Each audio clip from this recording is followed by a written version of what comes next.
Good evening, everyone. My name is Andrew Fracknoy.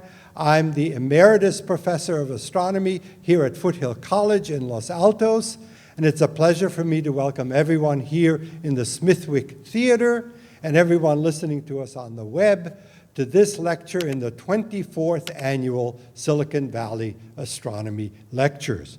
This series of public programs is jointly sponsored by the Foothill College Science, Technology, Engineering, and Math Division, by the SETI, or Search for Extraterrestrial Intelligence Institute, which is headquartered in Mountain View, and the Venerable Astronomical Society of the Pacific, which is in San Francisco. And we really appreciate their help in getting the word out about this series. We have a tradition of speakers explaining astronomical topics at the frontiers of our understanding in everyday language, and I'm delighted to introduce our speaker tonight, Professor Jessica Liu. She received her undergraduate degree in physics from MIT. She worked as a software engineer in Silicon Valley for 3 years before returning to academia to pursue a PhD in astronomy, and she got that at UCLA. She was awarded a Millikan postdoctoral fellowship in observational astronomy at Caltech and was also an NSF postdoctoral fellow at the Institute for Astronomy at the University of Hawaii. Eventually, she joined the faculty there. In 2016, she came to University of California, Berkeley, where she joined the faculty in the astronomy department, and where today she is currently an associate professor of astronomy and also chair of the Department of Astronomy. She grew up, she tells me, as an avid ballet dancer in Texas, and she has danced her way into the California area. And she's also an avid user of what is one of the largest telescopes in the world, the Keck telescope in Hawaii, up at 14,000 feet. So she has had experience of the Earth and the skies, and it's a real pleasure for me to introduce to you Professor Jessica Liu.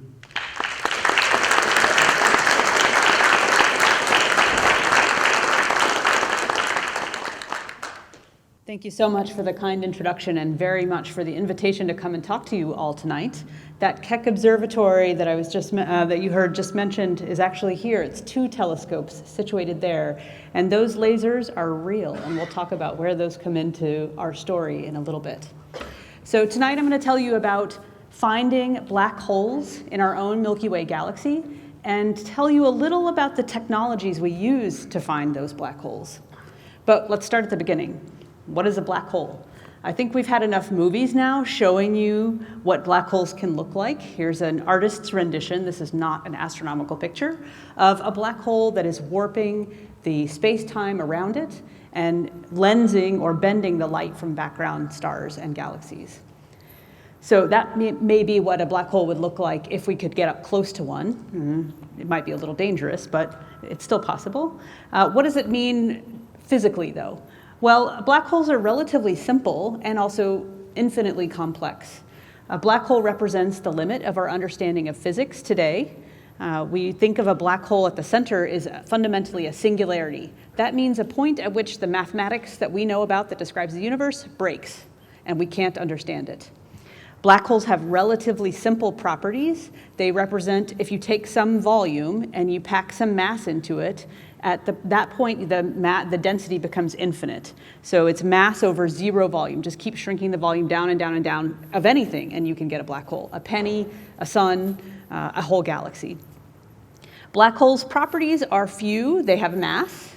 They have this thing called event horizon, which fundamentally is what we think of as the radius or the size of the black hole. If you cross over the event horizon, you can't get back out again. You can't, neither can light.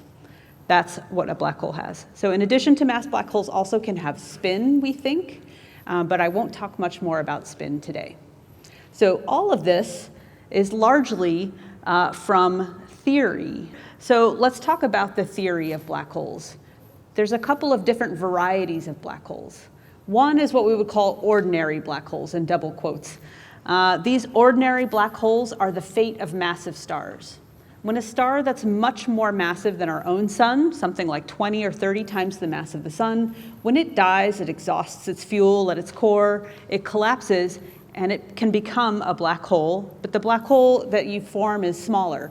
You usually collapse and die violently, maybe through a supernova explosion. Much of the mass is thrown off, but what is left collapses into this ordinary black hole.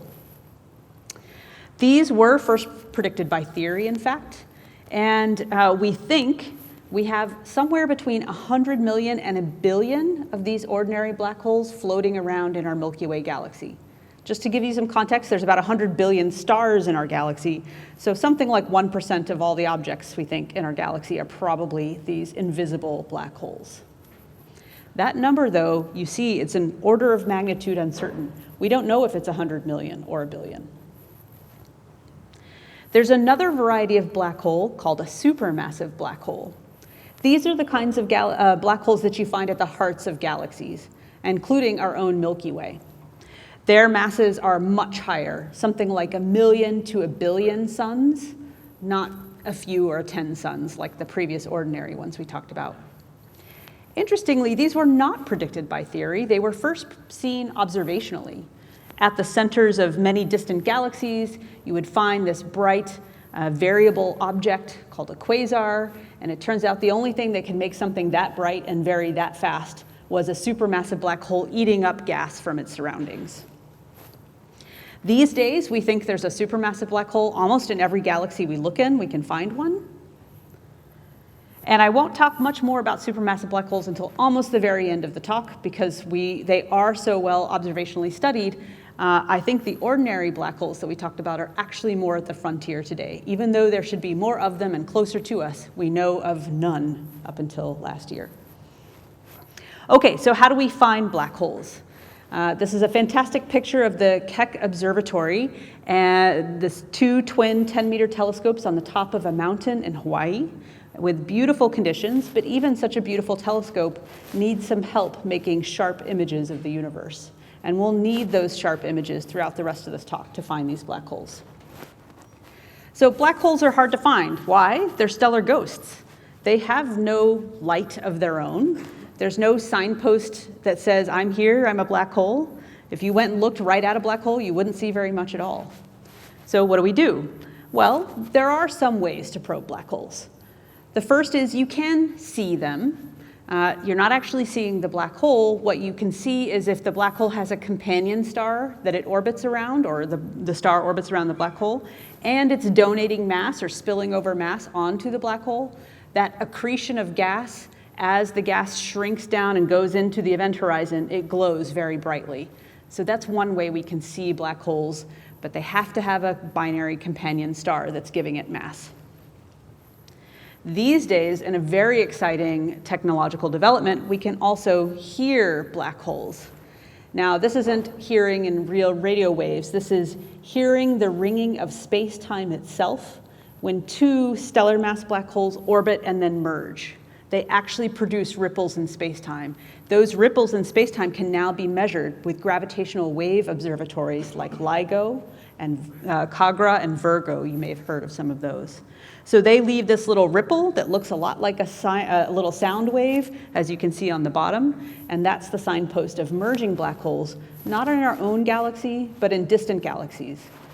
We found the first of these around 5 years ago. Now there's more than 100 that are known. So that has 100-fold increased our sample of ordinary black holes in the universe, but almost all of them, in fact, all of these black holes that we can hear are not in our own Milky Way.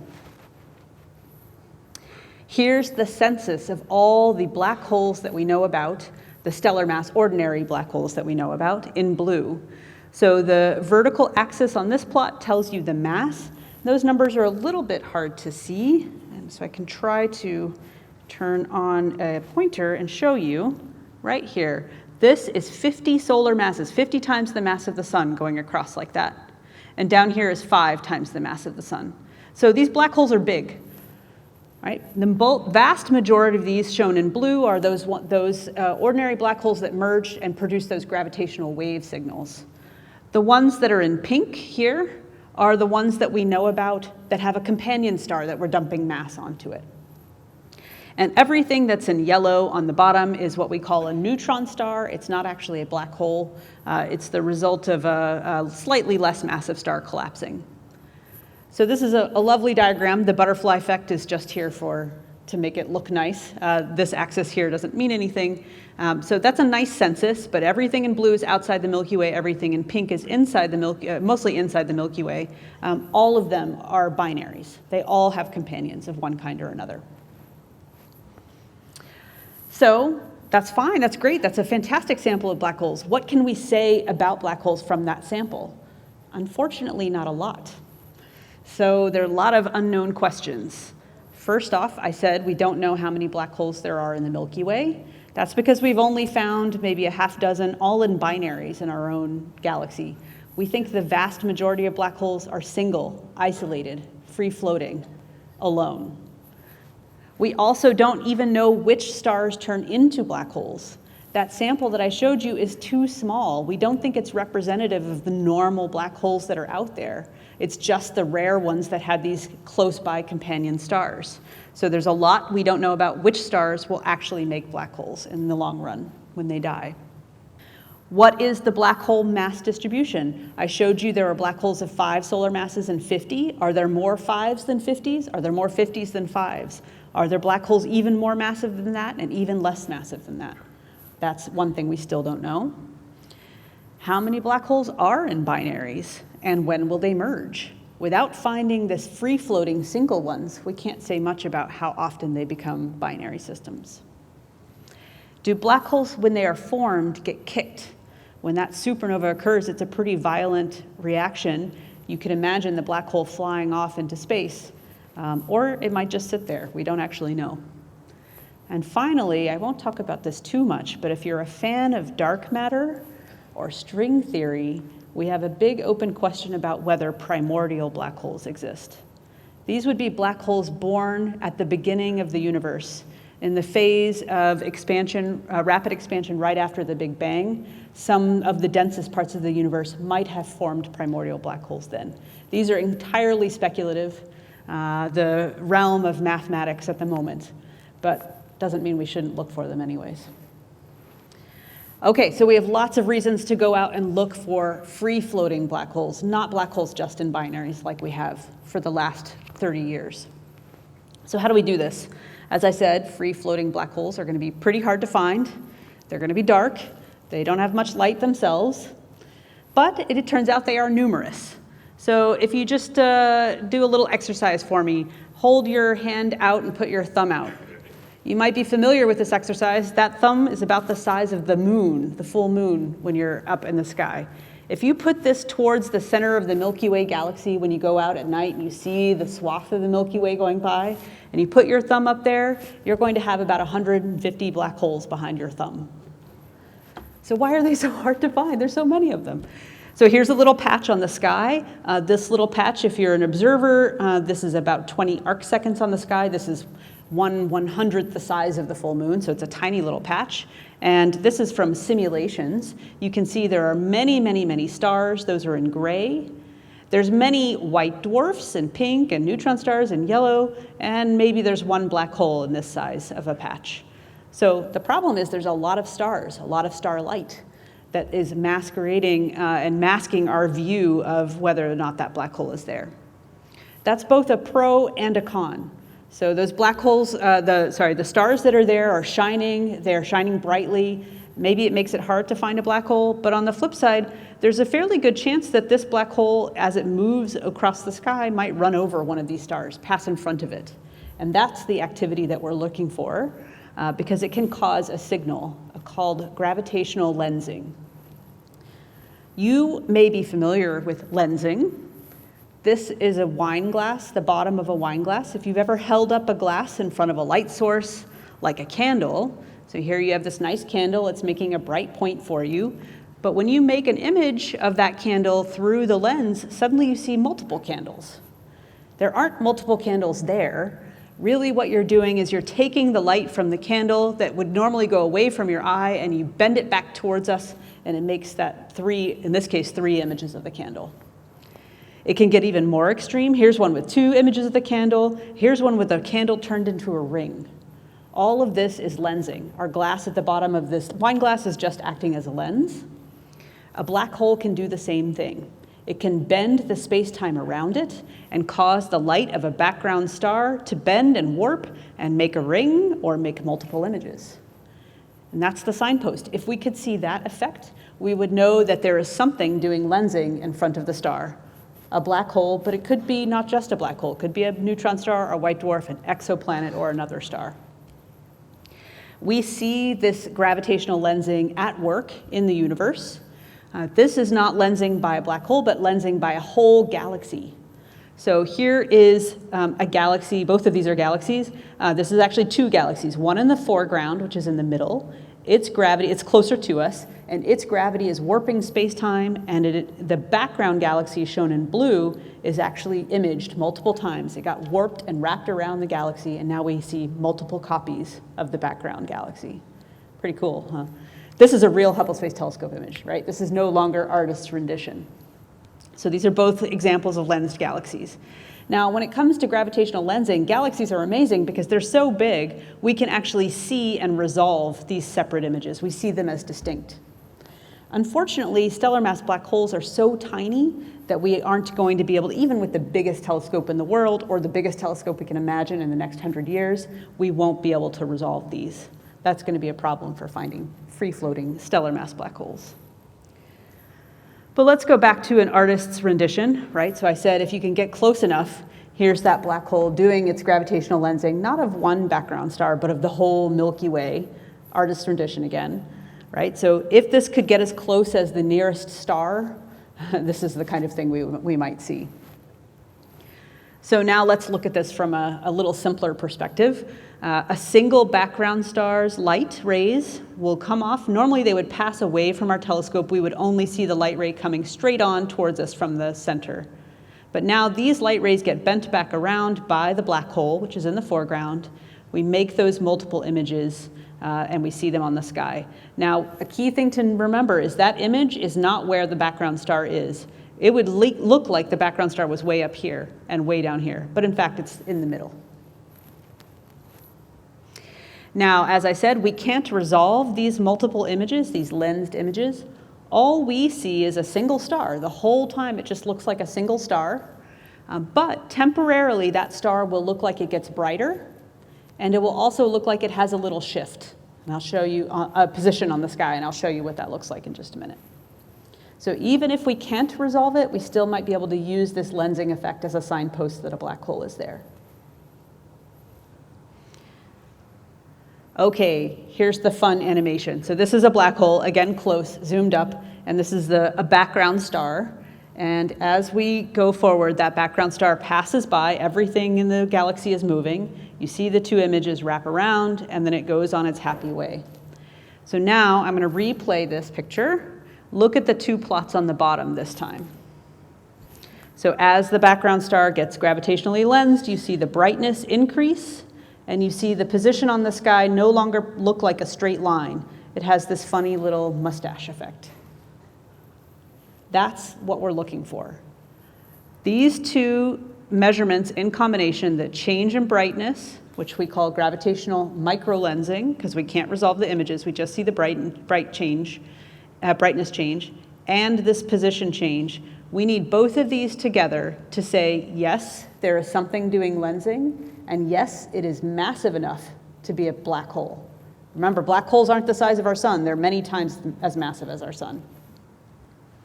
Okay, so here's now a view, again, showing the effect of the brightening. And now here is the black hole going by and the 2 images that you would see. So this is just a scientific version of what we saw before. That's the brightening signal that we're looking for. Now, if we measure only the brightening signal, so if you go out and look at 1 million stars and you see one get brighter and fade away, you might say, I found a black hole. But in fact, you don't know. It could be a black hole, or it could be a star, or it could be a brown dwarf, or a white dwarf, or a planet. All of those things can have this same effect. They can make this temporary brightening. So this photometry or brightness alone doesn't tell us anything about the mass of that lensing object. It doesn't tell us if it's big enough to be a black hole. That's where the position measurements come in. So now here's an animation showing the position. So the lens, or the black hole in our case, is this little blue thing here that's wobbling back and forth just a little bit. It's wobbling because the Earth goes around the sun and our perspective changes. We call that parallax. And the star, the background star, is going by in green. And I'll play this one again. So it's going by, zooming by at pretty fast speed. It has a little wobble itself. You can just barely see it. Again, Earth going around the sun, parallax. Those two images that get made are shown in yellow. So they go by, you see one goes off to the top, and then one wraps down around the bottom. And if you sum those two images up, and you don't resolve it, you can't get a sharp image and see both. All you do is you see the sum of both of them. That's what's shown in red. So this red curve is the position that we would actually measure. So we'll play that one more time.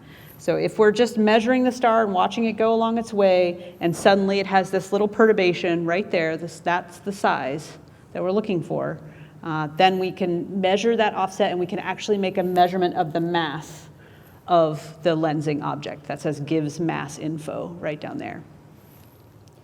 Now the problem is, this is simulation still, here's what it might look like. So we expect a star to move in a roughly straight line, except for that parallax. And then it should take this little deviation that we should see.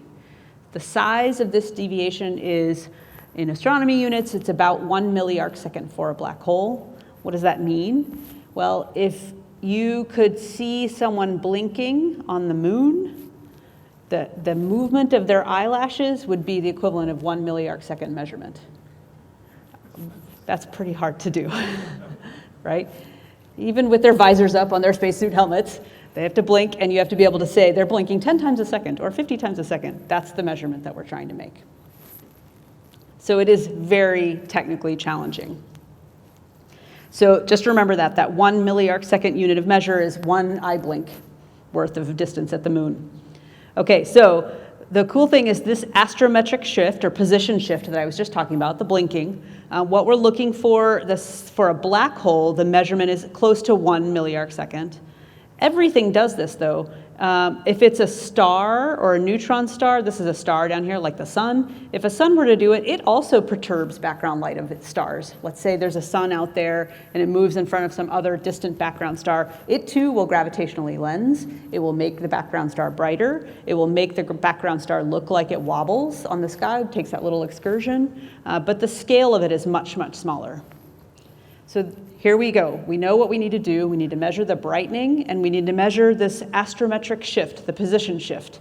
And the bigger the position shift, then the bigger, we know the bigger the mass. And for this case, this is a 10 solar mass black hole. Okay, so we have all the tools in place. There's only one problem. We got to wait for a black hole to pass in front of a star. How often does that happen? Well, it's a pretty rare phenomenon. So here we are in our Milky Way galaxy. We're out here in the suburbs of the galaxy, in Earth. There's the center of the galaxy. Some local black hole may be moving by, and the background light from a very distant star, usually towards the center of the Milky Way, towards the center of the galaxy, will come by and be bent and warped by the black hole. That's the event that we're looking for. But they have to be very well aligned. And so how often does that occur? Well, we can maximize our chances by looking towards crowded fields where there's lots of stars. More stars means more chance to get a black hole crossing. And we do that. We have all kinds of surveys that are out there looking at whole patches of the Milky Way. This is the Ogle survey, and everything you see in color here is surveyed every single night, maybe 50 times a night. They'll be taking measurements of those stars, and it's probably about 100 million stars that they're surveying. So that's pretty good. We can hope to see in 100 million stars in a year, we can hope to see about 200 microlensing events, 200 to 500 microlensing events. That's not bad. Are all those black holes? Sadly, no. Only 1% of those might be black holes. So of the 200 microlensing events that they find, maybe 1 or 2 are going to be black holes. So we really are looking for a needle in a haystack. Here's what some good black hole candidates look like. These are just from the photometric, the brightness changes that we were talking about. So we see the brightening, that's good. These are real data now from that OGLE project that I was just talking about. And these are some of the best black hole candidates that we had, that we started observing in 2018. This one's 2019 over here. So you can see the quality of the data is pretty good, but not great. It's not perfect. If you've ever seen data from Kepler or TESS or a space telescope, it's exquisite. No, this is your backyard telescope, run-of-the-mill. Well, it's actually a 2-meter telescope, but it's a little bit bigger than our backyard. But still, we can see our error bars here are decently large. In some cases, we don't have really great data coverage because the sun got in the way. But this is what we have to work with. Okay, so these microlensing events, they go off. One thing I wanted to point out is the scale here. This is days. So this is 7,600 days, 8,400 days. So the delta here is about 1,000 days. So the time scale of this event is 100 days. So that's quite a long event. This is not a fast action. Now, I said there are 200 or 300 microlensing events that happen every year. How do we know which ones are going to be good black holes? We have to make simulations to guess first, to inform our choices. So we spent a lot of time making mock Milky Ways in our computer. We make a mock galaxy, we put in 100 billion stars, and we put in 100 million black holes, and we let them all move. And we wait for them to cross in our computer, and then we say, okay, how often do they cross? And when they do, and they make these microlensing events, what makes the black holes different from everything else?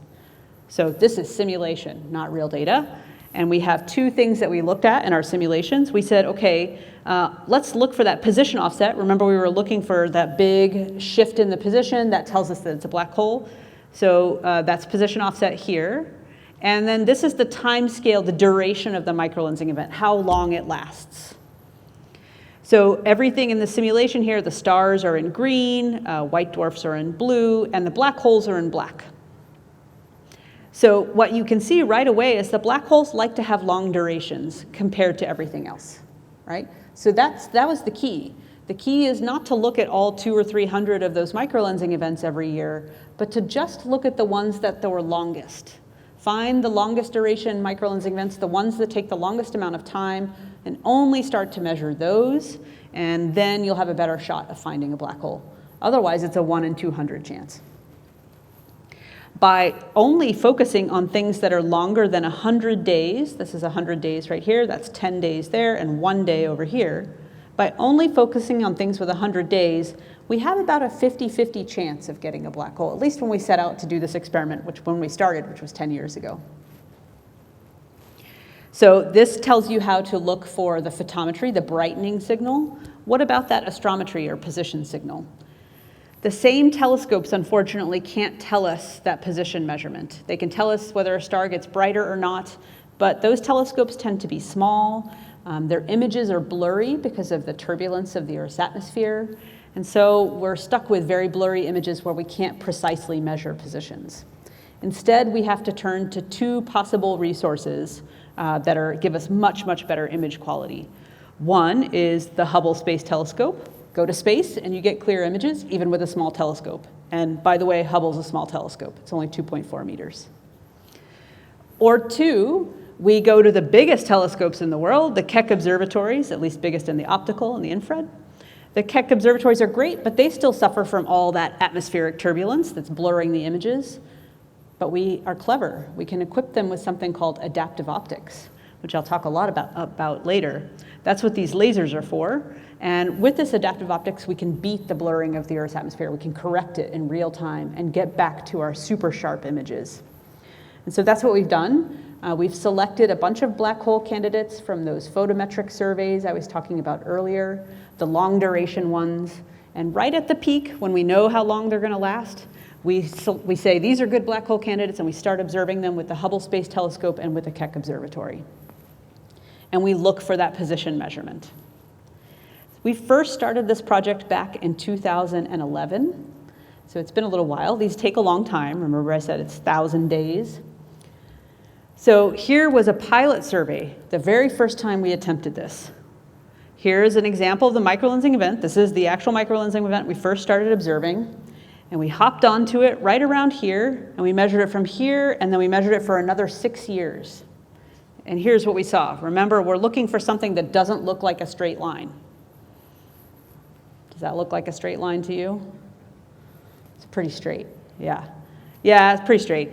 We thought so too. So we declared this a non-detection, but fortunately, what we could say is that even though it was a microlensing event and a long duration and a straight line, we could get a mass out. Sorry, it's cut off on the bottom. This is the mass on this axis here, and the numbers here, this is 1 solar mass right here. This is 0.2 solar masses. So we could say that the mass range had to be between 0.2 and 1 solar mass.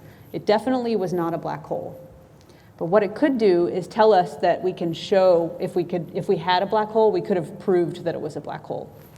So while it's a non-detection, we thought it was a successful demonstration, and we were ready to invest more telescope time in this kind of project. And fortunately, all of our telescope time allocation committees agreed with us. And the NSF agreed with us and gave us funding and more telescope time to keep at the project. And thankfully they did, because just 2 years ago in 2022, we used the Hubble Space Telescope this time to monitor 5 black hole candidates, and we found 1 black hole, the very first one, that's free floating in the Milky Way. So here's a picture of Hubble in space. That's a real picture from another satellite, or from ISS. And here's our picture that Hubble took, and I'm going to show it as a movie, because remember, we're taking multiple images over time. So these are the real data. And so here you're watching it, and you see it flares up and it drops down. Now the pictures on top is actually from OGLE, actually the ground-based telescope. So played again, you can see it's a clear microlensing event. Here's that background star. It gets brighter for a time and fades away, and it's just sitting there flat for a long time after that. So that's the brightness change that we measured. And we hopped onto it again right at the peak, and we started observing with Hubble. And here's what we saw. Now remember, we're looking for things that don't look like straight lines. This gets really hard though, because we're looking for blinking eyelashes. Okay, so there's our data and our measurements. And the model is shown in red that fits the data the best. Now, if you just saw this in this plot, would you say that's a straight line or not? Really, really hard to tell, right? Okay, well, let me give you a better view. Let's strip out entirely the straight line motion, and let's just look at the residuals after the fact. Okay, so that's what we're showing down on the bottom. Here's the position in the east-west direction on the sky. Here's the position in the north-south direction on the sky as a function of time. And again, these are in days. So this is 56,000 to 60,000. This span here is 4,000 days. So we looked at this thing for 10 years. It took us 10 years to find this thing. Okay, so now, if it were moving in a straight line, all of these points would be at 0 and straight across. So this one, it doesn't look super straight. It's a little wobbly, but this one is definitely not a straight line. That thing takes a huge dip in the beginning, right during the microlensing event, and then comes back up and is kind of straight afterwards. That's exactly what we were looking for. And notice the scale here is about 1 milliarc second, 1 eyelash blink, which is exactly what we were looking for a stellar mass black hole as well. So in fact, with lots of hard work and analysis, we took those data that you just saw, and we could weigh this lens, this thing that was moving in the foreground in front of that background star, and we could determine that it was 6 times more massive than our own sun. And we could also determine that it was dark. It had no light of its own. So those two things taken together, 6 times as massive as the sun and no light, tells us it can be only one thing, and that's a stellar mass black hole. There were no signs of a companion star, and so indeed we found the first free-floating stellar mass black hole in the Milky Way. We haven't stopped. We've been doing a larger sample of objects, and I want to put this back into context of those simulations. Remember I said we were making mock Milky Ways in our computer? And we had all kinds of interesting things we can do with the simulations, and we can compare that to our observations. The one in black, so all the contours that you see are objects we've been measuring their masses, seeing their microlensing events, and we can then measure their masses with the astrometry. This one in black is the black hole that I just introduced you to. And so you can see how they relate compared to all the simulations, which are the points in the back. So first, we can talk about the time scale of the event. How long did it take? That's this duration axis. And then you see that all of our candidates, we did indeed pick things that were long in duration, more than 100 days. We looked at 5 altogether, and only 1 ended up being a black hole, but it was the one with the longest duration event that we picked. So that makes sense to us. There's also a lot of information we can get from the shape of the light curve, especially what we call parallax effects. And so that helps divide, again, stars away from black holes. The black hole that we found is maybe a little on the edge of the cloud, but you can see there's some simulated black holes that kind of fall in the same region too. So in the end, we have completed this sample of 5. We have another 10 candidates that are in the works. And shh, don't tell anyone, but I think we have some more black holes in there. Oops, we're on video, I think. Okay, so the nice thing is, even from one measurement, we can already help inform those questions that I posed in the beginning, the questions that we want to answer as astrophysicists. Right now, our detection rate of 1 out of these 5 is consistent with there being about 200 million black holes in the Milky Way. And if you take that number and project it, that means the nearest black hole to us should be about 80 light years away. That's not the one we found, of course, but it just gives you a sense of the density of black holes. There's a lot of them floating around out there. And now we can update our complete census of galactic black holes. So I showed you the chart before, the butterfly plot, if you remember, with all the blue points. But now I've zoomed into just the ones in our own galaxy. Most of them are in binaries. That's these red ones and green ones and orange ones and purple ones out here. All of those are those binary black holes. And here is our one, the first isolated black hole. So our hope is to populate this plot with many, many more free-floating black holes in the next 10 years or so. Okay, so I want to spend the last little bit of time talking about so not only the questions that remain, but also the technologies we're developing to try and improve our ability to answer those questions. So just to come back, that total number of black holes, we're making reasonably good progress there. We have a much better constraint than we used to, but all of these other questions still remain. So how are we going to answer those? Well, we need a much bigger sample of black holes. How are we going to do that? What's next in our search for black holes? We can keep doing the same thing we're doing, but where's the fun in that? It's slow going. It's 10 years for every one black hole. So it's time to improve things. The first thing is we can get better photometry. So that's the first thing. We have to find these microlensing events, and they're rare. So what can we do? Well, we can, instead of using one ground-based telescope to survey this region, we can change our approach entirely. We can go to space and improve the error bars on all the photometry, and we can use not one telescope, but many telescopes to survey all the sky, ideally, or large fractions of the sky simultaneously. So we're working on a novel concept for a small constellation of CubeSats. This is a telescope about yay big, so a little bit bigger than a bread box, about the size of a microwave. And each one of these telescopes each one of these satellites would be equipped with a telescope that you can see here.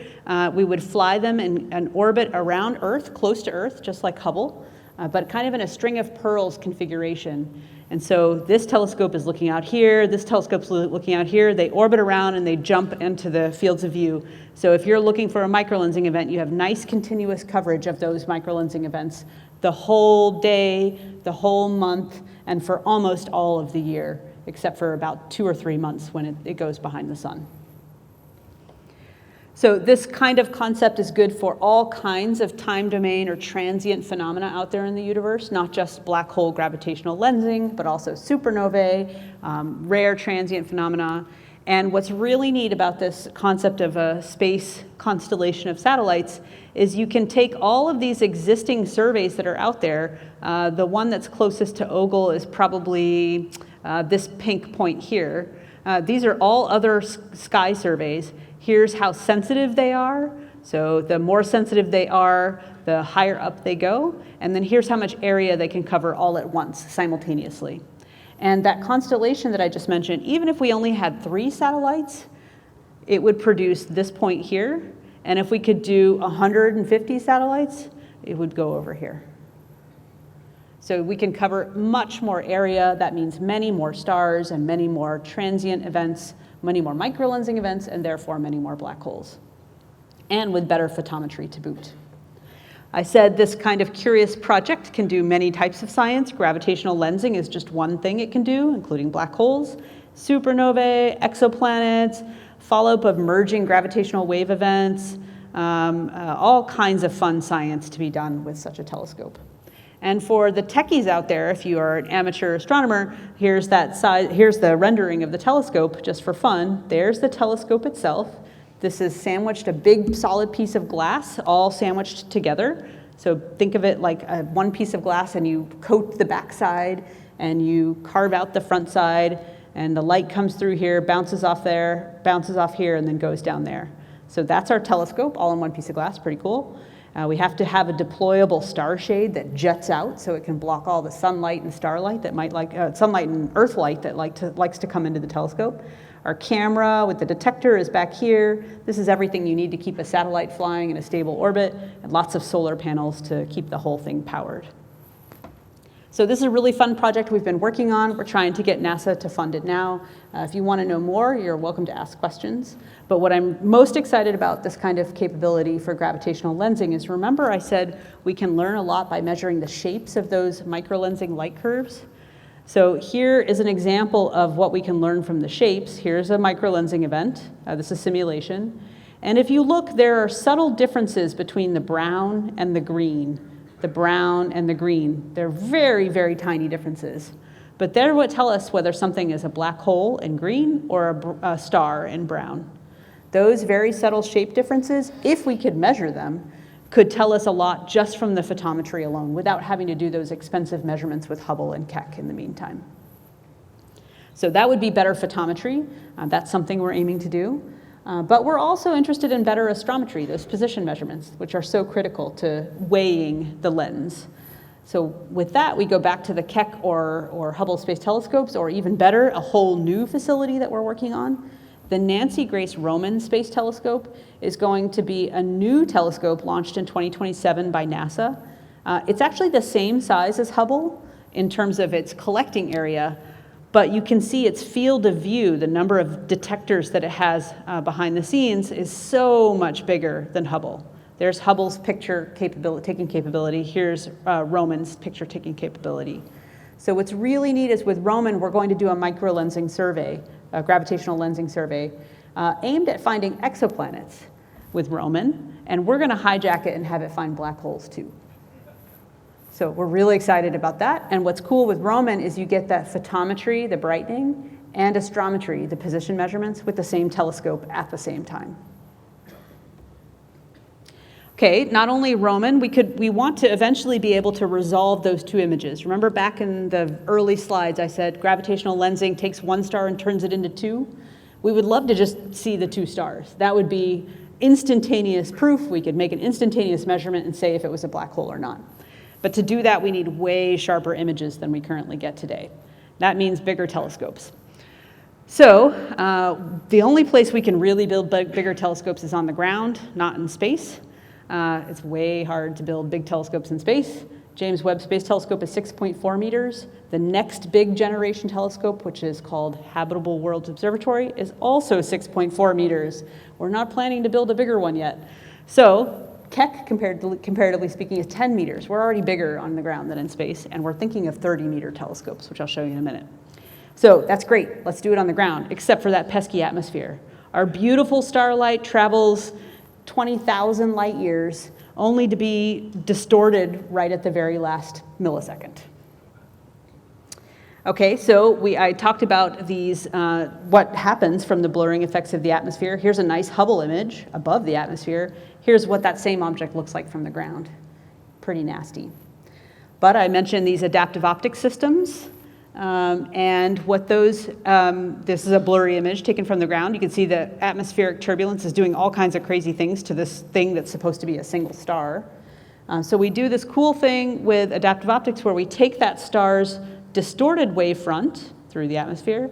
We make a measurement of that wavefront with a wavefront sensor. We correct it in real time with a really cool thin deformable mirror that's going like this 1,000 times a second and actually reshaping the wavefront of light to make it flat again, or as flat as we can get it. And then finally, we take the corrected light and send it back down to our science camera, and hopefully we get a sharp image as a result. So here's a really cool animation of AO system in action. So the distorted incoming wavefront of light, the DM, and this is the picture that it would make. The DM reshapes things, going like that. Here's after the correction, and there's the corrected image.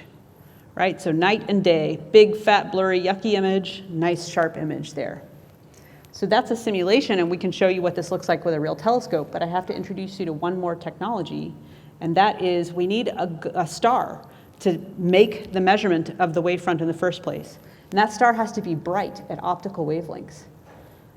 But what if we want to look towards the center of the galaxy where there's lots of dust? Remember I said we wanted to look towards the center where there's lots of stars, but that dust makes it hard to find a guide star. That's where the lasers come in. We can make fake stars in the sky. It's pretty cool. So we shine a sodium laser up into the atmosphere. This is not what we don't want to use this. We want to make a fake star up there. So fortunately for us, micrometeorites are constantly raining down onto Earth, and they burn up in the upper atmosphere, and they deposit all kinds of sodium atoms. And the sodium atoms filter down, and when they hit about 90 kilometers above the ground, the sodium atoms become neutral. We can shine a laser up at that point to that altitude and excite those neutral sodium atoms. And when they are done being excited, their electrons settle back down and they emit photons and they glow and they make a fake star. And that layer of neutral sodium is very thin, so it makes a star just at that one altitude. It shines, excites the sodium atoms just at that one altitude. Hence, we have a laser guide star made at the sodium thanks to all those micrometeorites. Pretty fun. Okay, and this has a local Bay Area connection. Sodium laser guide stars were actually invented in the Bay Area at Lawrence Livermore National Labs. Claire Max, shown here in this picture, this is one of the very first laser guide stars used on the sky for astronomy, is shown here in the picture. She's one of the inventors of this technology. And here's the real deal. These are real images taken now with the Keck telescope without adaptive optics and with adaptive optics. In this case, this is taken at the very center of our galaxy. This is the galactic center without AO and with AO. So you can see what a difference it makes, and that this kind of science in these crowded fields would just simply not be possible without sharp, sharp images from adaptive optics. So I'm going to go through that. So we are working on all kinds of cool improvements. AO is fantastic. We can put it on big telescopes, but it has its limitations. It can do a really good job of correcting over a small field of view, but the correction degrades pretty fast as you go away from your guide star. So we're trying to improve that with next generation adaptive optic systems that do much better, things that work in the visible light, and I'll keep you posted. But even past that, we can build even now bigger telescopes, a 30-meter telescope. Here's the Keck mirror. Here's the next generation planned 30-meter telescope, or the Europeans are working on a 39-meter telescope, also equipped with adaptive optics. And here's why we're excited. Here's simulation now, showing where we are today with Keck, even if we spend a lot of money and upgrade Keck where we might get, and then what we can get with a 30-meter. And this is an animation, so I'll show you if this plays. There we go. So you can see why building a bigger telescope is of such interest to astronomers. Those sharp images can suddenly allow us to measure the motions of stars that we couldn't even see before, measure them much more precisely, and in our case for these stellar mass black holes that are gravitationally lensing, hopefully start to resolve those multiple images.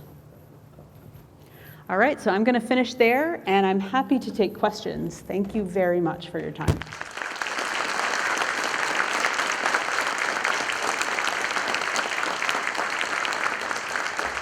Very nice presentation. Thank you very much. So basically, you distinguish this occlusion event by brightness and distance. So, like length of the event, the longer it is, that's the black hole, And then you also look at the, I didn't quite understand about the mass. How do you calculate the mass from that picture? But actually my question is, if you look at the black hole, let's say in the infrared, but what if you look simultaneously in, let's say, visible X-ray, maybe in infrared and very far infrared, then from the dispersion of the space, you can get some additional information. I want to ask your thoughts about that. Yeah, great question, thank you. So first off, I showed this plot, which is the duration, how long the event lasts. This is the astrometry, the size of the signal. So the problem is if you look at just the duration, it could be a black hole or it could be something else, a star. So that's not enough.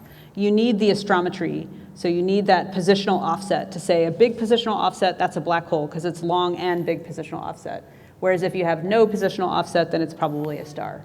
But you say like the mass, if it's 5 times solar mass, that's the black hole. If it's like once, it's not. Yep, so, but we can't measure the mass directly. What the mass is proportional to this positional offset directly. So if we measure this, this positional offset is a third of the mass, basically. Yeah, so there's a nice relationship between that and the mass. So that's how we measure the mass. In terms of measuring at other wavelengths, unfortunately, gravitational lensing of light at the scale that we're talking about, it bends all the light the same way. It's an achromatic effect. It doesn't have really much of a color term. So there's not enough to see the color change based on this gravitational lensing. If you got right behind the black hole, maybe, but that almost never happens. You're usually moving slightly above or below the black hole, far enough away to not have a detectable color change. But also there is a delay, so different wavelengths come at different times. Yeah, so even that effect is too small. Maybe if you had a variable star behind you that was oscillating really fast, you could do it, like a pulsar or something. So if we lensed a pulsar, maybe, but we haven't found one of those either yet. Okay, thank you very much. Thank you. Sure.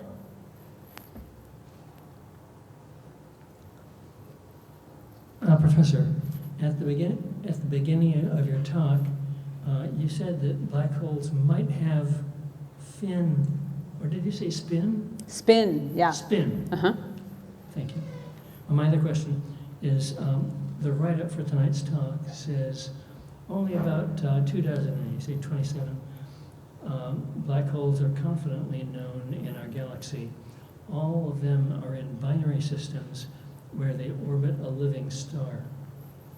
Why is it that in every case it's the black hole that orbits the living star, and in no case is it the reverse? Yeah, so as astronomers, we think about the universe from a special relativity standpoint. Einstein's birthday is tomorrow, this is appropriate. We can talk about the star orbiting the black hole or the black hole orbiting the star equivalently.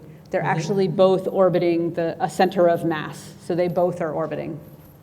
Right, yeah, about the center of mass. But is it the case that in these 27 cases, the living star is more massive than the black hole? No, usually not. Usually the living star is lower mass than the black hole. So the black hole is usually 5 or 10 times the mass of the sun. This is maybe 1, 2, or 3 times the mass of the sun. Thank you. Yep. Hi, thank you for that talk. That was really great. Mm-hmm.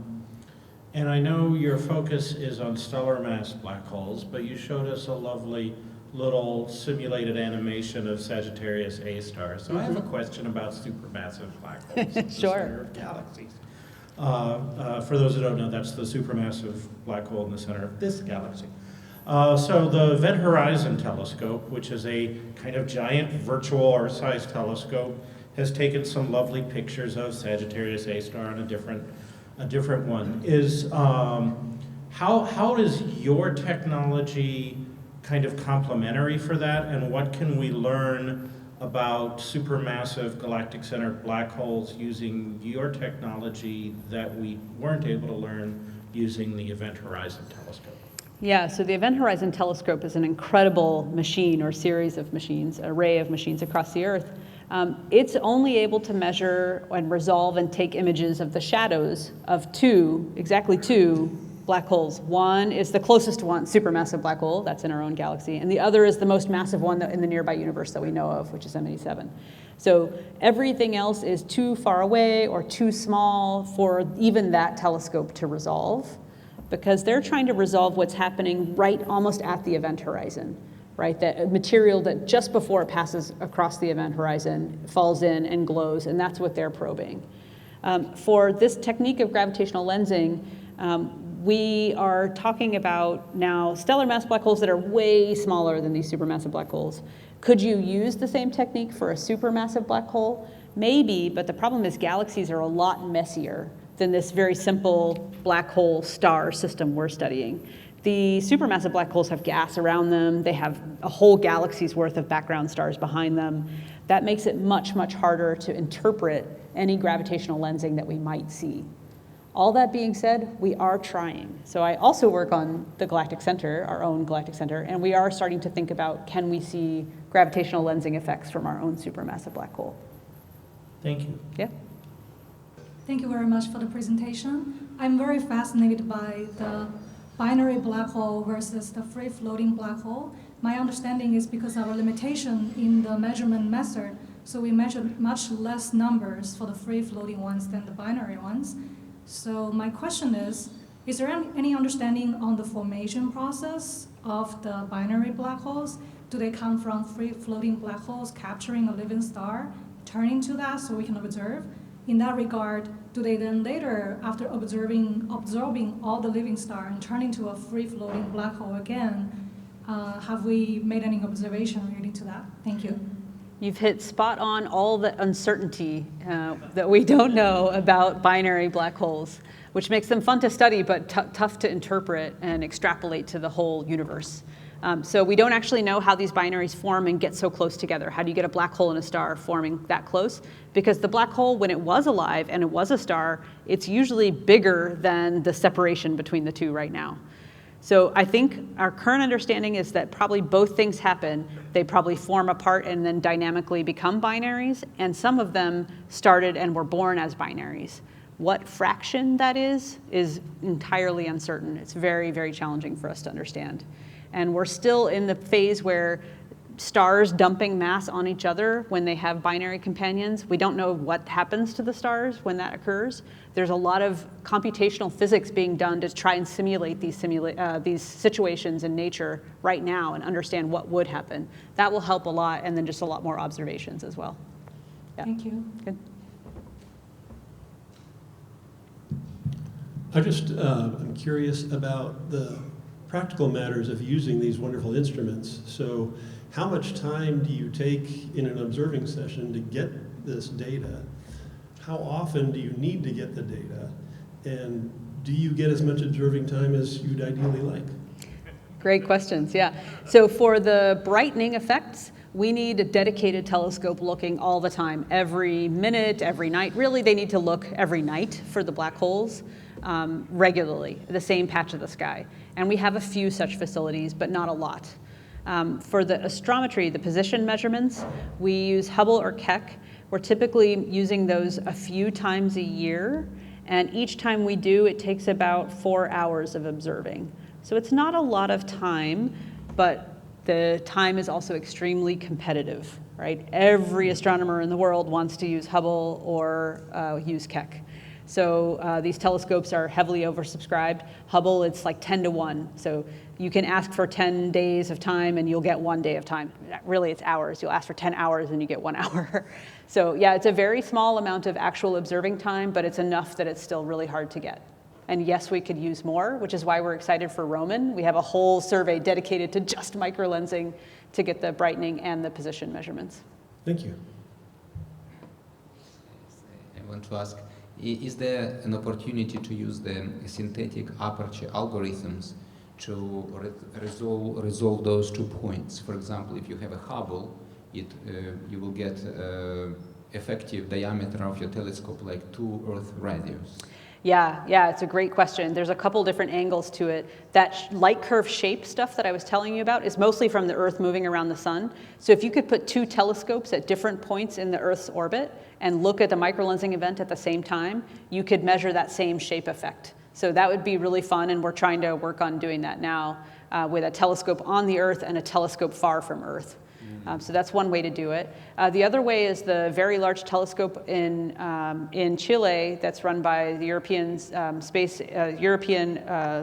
Survey Observatories, that's ESO, sorry about that. So they have 4 ground-based telescopes that are just a little bit smaller than Keck. They can use all 4 at once to do what we call interferometry, and they have one case where they've resolved the 2 images of a microlensing event, they think. So the problem is the data quality was right on the edge, but they're going to try again this coming summer to get it again. Yeah. That's exciting news. Yeah. Thank you. Thank you for the talk. When you look at an image with multiple objects, how can you tell that it's because of the lensing effect, or they are actually from like separate objects? Yeah, so we have to have that brightening and fading to know what we're looking at. The first time we did this experiment, we went to Keck and we looked at all these stars in the field where we had just a blurry image before and suddenly we had a sharp image, and we didn't know which star we were supposed to look at. So we had to wait, and we waited and kept observing, and eventually one was fading away, and we knew that was the one that was gravitationally lensing. So you're right, we do get confused about what the right star we are interested in is, but the signposts are there. If we hop on it soon enough, we can see that fade away in the brightening. Okay, thank you. Okay, thank you. The information that you call the butterfly data, were there no contributions to that data from LISA? So LISA, yeah, it's a great question. So LISA is another gravitational wave facility that doesn't exist yet. It's a plan only. So we hope to build LISA, which would be a gravitational wave interferometer in space instead of on the ground. I will also say, though, that LISA is not really sensitive to the merging of stellar mass black holes. It's sensitive to the merging of supermassive black holes way out in the distant galaxy. So the ground-based gravitational wave facilities are the things that's going to keep populating this plot. I would say 10 years from now, we won't have 100 binary mergers, we'll have 1,000. It will continue to do great work. LISA will tell us about a totally new set of types of black holes and their mergers.